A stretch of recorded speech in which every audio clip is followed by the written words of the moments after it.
You've spent time, resources, budget into creating new content to then only use that content once. You don't see the results and then you move on to the next shiny object. This is a content recipe for disaster. So today I'm going to share with you how we've built a clearer roadmap with our content distribution strategy. So it doesn't feel disjointed anymore. It doesn't feel cluttered. Plus it allows us to create evergreen content that's going to remain relevant and allows us to reshare and redistribute that content forever. Hi, my name's Jordan McFadgen. Welcome to the Marketing Mindset Podcast. This podcast is designed to help you try and navigate this cluttered world of digital marketing and help to challenge you to move away from random acts of marketing and actually moving towards planning intentional marketing strategies for your business. And the spray and walk away, it may work for driveway cleaners, but it's not going to work with your content strategy. Today we're going to have a look at on the podcast a massive common business problem that we see all the time, and we even experienced it ourselves in the past, and we see it far too often as well, and that is the big issue of the content bottleneck. It's commonplace that we see marketing teams sink a lot of time and resources and budget into creating content to then really only use that content once, not see the results, and then move on to the next shiny object. And honestly, if I think about it, that strategy just seems so backward and so wasteful.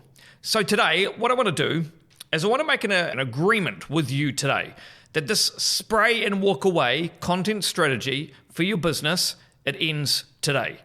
And I think that we need to make the aim of actually building a clearer roadmap towards your content distribution strategy that's not going to make you feel disjointed or cluttered or lead to poor results. Because right now, the market is getting really cluttered. AI is making things like Google Ads and Meta Ads much more achievable and much easier for more businesses and for more marketing teams. But this means that the importance of creating amazing content and having the right strategy to distribute that content is actually going to be more important now than it ever has been. So today, let's explore some ideas of how you can build a content distribution strategy to help maximize the potential of your content as well. So we're going to start with the solution, which is thinking around streamlining this content distribution in general. Because if the problems that I've described so far, if they seem so familiar, there are ways that you can actually make steps to actually simplify the task of creating content. It doesn't have to be a massive burden, and it doesn't have to take up so much mind space as it probably is right now. And these are content distribution techniques that I've both learned in building our business, but also learned in working with the content distribution with our clients as well. So I kind of see it from both sides. So let's break down some of these key strategies and just a few ideas that I want to share with you to make sure that your content's actually being seen, and not just seen now, but the main aim is that the content's being seen for months and even years to come. So the first step is actually thinking about the content that you're creating and creating evergreen content. Because a lot of the issues that we see with businesses in their content marketing is that they spend a lot of resource on creating content that really isn't designed with ongoing distribution in mind. It's designed with one kind of goal in mind, and they use it once, and if it works, great. If it doesn't work, it just kind of throws into the bin. It's a waste of resource and cash. And this is where evergreen content can come in, because evergreen content is really a content strategy that begins with pinpointing and finding the right topics that are actually going to suit your audience both now and in the long term as well. Now, we see this a lot in a lot of B2B industries.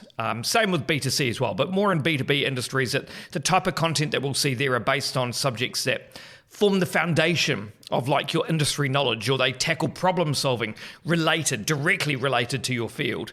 And the common types of content for this are things like your how-to content, your things like your industry reports, and that's going to include relevant information and FAQs, and they're going to be really relevant to your audience. And the key with that type of content is to focus on the problems that your audience is likely to consistently encounter. Not just encounter once and never kind of see it again, but consistently encounter, so that you can redistribute this content often and it's still going to make sense to your core audience.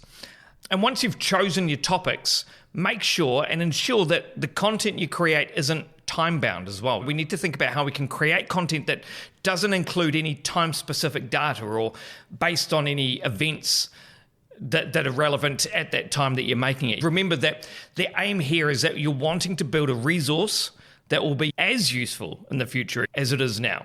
And in saying this, good evergreen content can benefit from occasional updates. So I'm definitely not saying create this piece of content and never kind of review it.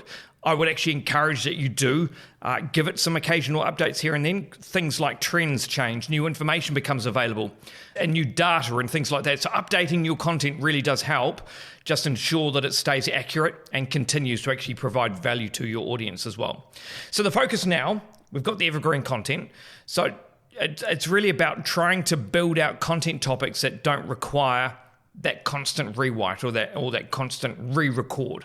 So the focus then moves on to how can we then take that content, that evergreen content, and how can we focus on repurposing that content over and over to be able to get the most value out of it and to make sure that more people within your target market and your audience get to see this content as well.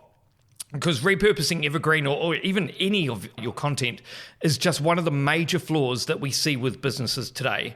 So what I want to do is I want to explore with you now around why it's such a common problem around repurposing one piece of content and what it even does and some techniques of how to repurpose, and then some ideas that we've been able to do here at Done by 9 to make this process easier and to take up less headspace overall. So for the purpose of this article, what I thought could be helpful is actually using this article, this piece of content, and the actual plan that we've built for this piece of content for both the distribution and also all the different pieces of content that we can actually generate from it. So the repurposing of that content. So firstly, with this piece of content, we've written it as a piece of content to assure that it's relevant firstly to our target audience. So it's relevant to the people that we're trying to reach with our marketing efforts. We've also trying to ensure that it's packed full of valuable insights. It's got new ideas, new strategies, new info to help build our authority and share our knowledge of our core product, which is building marketing strategies. So we could just release this, and we could just release this as a blog, share it once on LinkedIn and Facebook, and it's kind of out there. But if we do that, it's guaranteed to then only reach a very small fraction of our audience in its current format, and doing it only once, it means that, again, it's an even smaller amount of that audience. And this is where repurposing that key piece of content comes in. So when I'm creating content, what I'm trying to do is I'm trying to actually think about how I can build valuable segments into that content. Those valuable segments could then be transformed into other smaller or different pieces of valuable content at any time. So in this case, we've got this article that I'm presenting to you now. This has obviously also been recorded for a podcast because you're listening to the podcast now. This is going to be uploaded, distributed, and we use a tool called Buzzsprout. And Buzzsprout, what this does is it publishes the audio version of the article across all major podcast platforms. It does it all for us. So Apple Podcasts, Spotify, iHeart, Google Podcasts, all of the major players. So that helps with the distribution of the audio version. However, instead of just recording the podcast with the mic, I've also set up a camera. And I'll record the video version of this content as well. Because video, what this does, I find, is it allows me to convey the same information, but it's a really much more engaging, dynamic way to be able to present that information to you via video. And it really also opens up new distribution channels. So it opens up things like YouTube, if we wanted to use that, or Facebook, or Instagram Reels, or LinkedIn video content as well. Because for some of your audience, video or podcast may actually be their preferred way of consuming content. And that allows you, by recording in both with audio and video, it allows you to actually reach them more effectively and meet them where they actually are. So we can't always assume that your audience has time to literally sit down and read through the blog that you've written. So in summary, right now, we're at already for this article, we've got 3 different formats all stemming off that same piece of content. We've written an informative article. It's intended direct to my target audience. We've recorded that article and topic as a podcast. And I'm also capturing the recording of that podcast on video. So we've got 3 core pieces of content right now and 3 different long form pieces of content. And so, like I say, they're all using long form. So now what I would challenge myself and challenge you to do is think about how you can take those long form pieces of content and break those down even further into bite-sized chunks. So this goes back to the planning that I was talking about above. So when I was talking about writing the content, I try and write and plan our content in ways that make it easy for us to actually cut up and distribute that content into smaller chunks, while it also then allows us to link back to and promote the long form version of that content as well. So a smaller snippet of this video can then link back to the full video if people did want to watch it. But we want to make sure that those bite-sized chunks also offer as much value to the viewer or the listener. But with this piece of content as well, I want you to have a think about taking the key pieces of that content, using that planner that I was talking about, and then thinking about how you can use it in even more ways. So again, if we take this article for an example, I'm going to take some short text-only snippets that can be shared like as thoughtful LinkedIn posts, just by themselves, just for a text-based post. I'm then going to cut up some bite-sized video clips, and I'll share some tools on how we can do this later as well. But I'm going to create some bite-sized video clips that we can then share on LinkedIn, on Instagram, on Facebook, YouTube Shorts if we wanted to. And then we use the text from the article as the basis of the caption. Another way is I'm then going to cut down the format of this full article, and we're going to share this content via a LinkedIn newsletter, which I found can be a really great way of reaching your audience. People can subscribe to you on LinkedIn, but also it goes to their inbox as well. So you're kind of getting two lots of distribution within one, and it also allows us to be able to embed the full podcast into the LinkedIn article. So it's another thing we'll use for this distribution. I'm then going to add this to our blog and our business's website. I'm going to make sure it's optimized for SEO, and I use the blog as a way to encourage people to visit our website. And it's a way for us to be able to get our branding, our messaging, a bit more about who we are, get people intrigued about the business, and it also allows us to be able to collect a little bit of data on those people as well. And also, we've got our own newsletter distribution. We build it out in a tool called HubSpot, and we send out monthly emails to our subscribers and to our clients and to our database, and we package up our best performing content from the month and redistribute it direct to your inbox. And you're more than welcome to sign up for that as well. You can do that on any of our blog pages on our website. So that's just a few ideas that I'm going to execute from this piece of content that I'm recording right now. I could even take this much further. And I encourage you to try to think outside the box when it comes to repurposing and distributing your content as well. So I don't know, a few extra ideas on how you could take this even further, a piece of content like this. You know, you could take the key ideas, create a PDF, share that PDF on LinkedIn with the most valuable info and get that out as a more visual post. Canva's a great tool to be able to help you create that. Maybe you could think about creating an ebook, a white paper guide, and have people download it from your website. Or you could use this content as a way to actually use it as a topic and host a webinar. Maybe it's with your current clients. Maybe it's with new clients. Use it as a lead generation. Maybe host a local lunch and learn session with a focus, again, on the same piece of content, but you're just delivering it, repurposing it in a slightly different way. So by creating evergreen content and then repurposing your content in different ways, you're not only going to maximize the return of the time and effort that you're putting into your content, but you're also ensuring that your valuable insights and knowledge are reaching as wide and as a diverse audience as possible. And not just now, but forever. So let's talk about distribution. How can we actually distribute this content? Because the above all sounds all well and good, you know?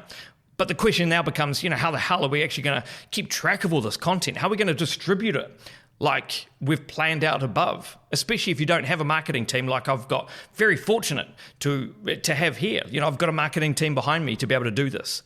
But the main tool that I find that I can't stress enough and what's really changed the game, even for us, is literally having a true in-depth overall marketing strategy. And the strategy really needs to clearly identify your audience, their problems, and their desires. This is the first step. The second step is in coupling that strategy with a content plan. And this is what we call at Done by 9 our marketing blend. Okay, so if you've taken the steps above, you've probably got so much content now because we've cut up that long form piece of content into all these bite-sized chunks. There's content scattered across your Google Drive. It's taking far too long for you to find all that content, let alone actually cut and repurpose that content. So for this, we built out what we call our content library, and we use this with our internal team. So a content library sounds extra fancy, doesn't it? But if I'm being honest, it's essentially a Google spreadsheet. It's got the key information on all the pieces of content that we create. However, it's also built in a way that just promotes the different methods that it could be distributed alongside when it was last distributed, which means we can keep track of when it was last seen and when we can repurpose and reuse it so that content can live forever. So on that document, we've got some key columns on that spreadsheet. And some of the items that we track are things like your content title. What is it even called? We link to the content draft, and this helps us pull text for like the captions and things like that. We also link to the published version of the content on our website, so we can refer to that in the captions. We link to the podcast recording if we were going to promote the podcast. We link to where the full long form video is being housed. Plus, we link to all the variations of the long form videos and audio in their short form versions. You know, the ones that we talked about before that we cut up. We put them all into Google Drive and we link them from that spreadsheet. So all that content is linked directly from the spreadsheet to that piece of content on Google Drive, which makes it so much easier for me and the rest of the team to be able to locate that content. And also we keep an idea and tracking of the date it was last updated and posted so that we can really ensure that the content is, again, still relevant. It's going to help us keep track of what content we created months and months and months ago, but it's going to help us keep on track really with what is actually still relevant in the marketplace now and hasn't been shared recently to our ever-growing audience. So literally having this content database and this home to our content really has been a massive game changer for us.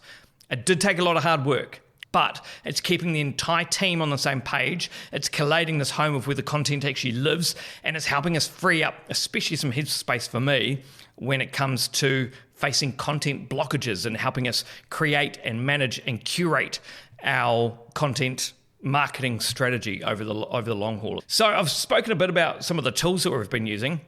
So what are these tools? Obviously, the main one is a Google Sheet. This is housing our full content library. And like I say, this is your starting point. This is what I recommend that you need to do straight off the bat. Trust me, build this now instead of having to go back and tidy up all your old content. It's not a fun process. It's something we had to do. It took a lot of time, a lot of resource, but it's paying back dividends for us now, but it was a tiring process. So if you don't have much content yet, build it the way that you want it. Make sure it's collated on a Google Sheet, easy for you to be able to access in the future. But we also use a lot of tools to actually help speed up our content creation process. So with our podcasts and videos, we use a tool called Descript. Now, what this does is it actually records and transcribes all our videos and our podcasts that we create, which then allows for real fast editing of the transcript. And when we're editing the transcript, that's also tidying up the recording and quickly removes any mistakes, ums and ahs and all those kind of gaps and things like that. So it makes it really seamless. And you do that all by editing literally the transcript. You don't even need to know how to edit different pieces of content. So it's a really great tool. And it also allows us to actually highlight sections of that transcript that we like, going back to what I was saying earlier around building up the content into those valuable segments. We can highlight those segments in the transcript, and then we can actually export them out as separate short form video clips, along with the captions as well. They actually put the captions on, which are based from the transcription, and we use those for our short form videos. It's a really simple, easy process. In terms of blogs, we edit our blogs using an AI tool called Grammarly, really well known. It's great, helps us spell check, grammar check, and we do that before we post it to our WordPress website. And then with content distribution, there's a lot of countless social media scheduling tools available that you can trial. However, we opt for literally just being able to schedule content direct from the social media platforms themselves. So Meta actually has a really good scheduler built in for Facebook and for Instagram. And as our content plan is curated back out in that content library that I've already described, it really is really simple for us to then translate that into an actual scheduling tool. And if the above does seem a bit complicated, honestly, start with building out your content library. It really is the big game changer. But then once you've got all that going, you've got your content, you've got your evergreen, we're getting that out. I do think it's really important as well that you just track the results. Track the results of the content distribution. It's a really critical aspect of any content strategy. And it's really simple.